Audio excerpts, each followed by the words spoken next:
жалпы өзім осы той бизнесімен айналысамын. Жалпы болашағы бар ма? Осы туралы сұрайын деп едім. Той бизнесінің? Иә. Енді менің билік күш қолымда адам болатын болса, кешіріңіз. Егер президент келесі болатын болса, мен миллион подпись жинап апарып бергім келеді. Біріншісі мынандай айтқым келеді. Тиым салатын нәрселер. Бүкіл спорт, большой спорт, соның ішінде бокс, футбол, хоккей, сонсыз біз өмір сүре аламыз, келісесіздер ме?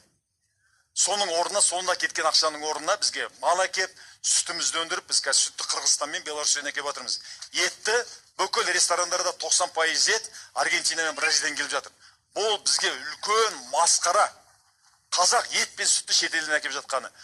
Хоккей болмаса, футбол болмаса, бірін жағын сындырып жатқан боксерлер болмаса, қазақ күн көреді. Етсіз, сүтсіз күн көре алмаймыз. Сондықтан қазақтың етін өндіретін, сүтін өндіретін, аяқ киім тігетін завод, фабрикалар ашуға сол ақшаның бәрін жұмсайтын едім. Біріншісі. Екіншісі, бүкіл тойханаларды бір 5 жылға жапқызып тастайтын едім. Бүкіл тойханаларды.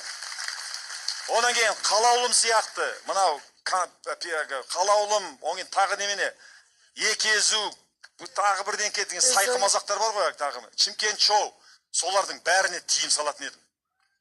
Сайқы мазақ, шырылдауық шегіртке, шырылдап жүріп ән салған, көгалды қуып гөл айттап, өлеңмен жүріп жаздалған.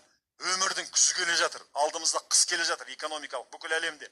Біз жыртың ой, жыртың сол немене. Бұл дарақылық тастау керек.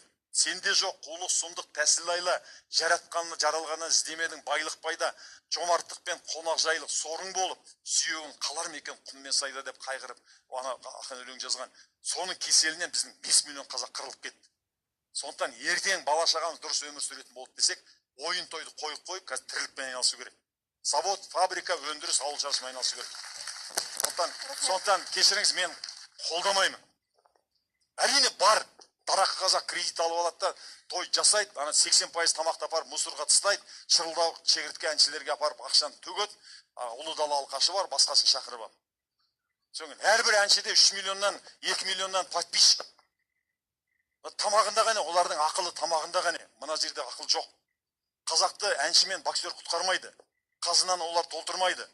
Қазақты құтқаратын ғалымдар, кәсіпкерлер.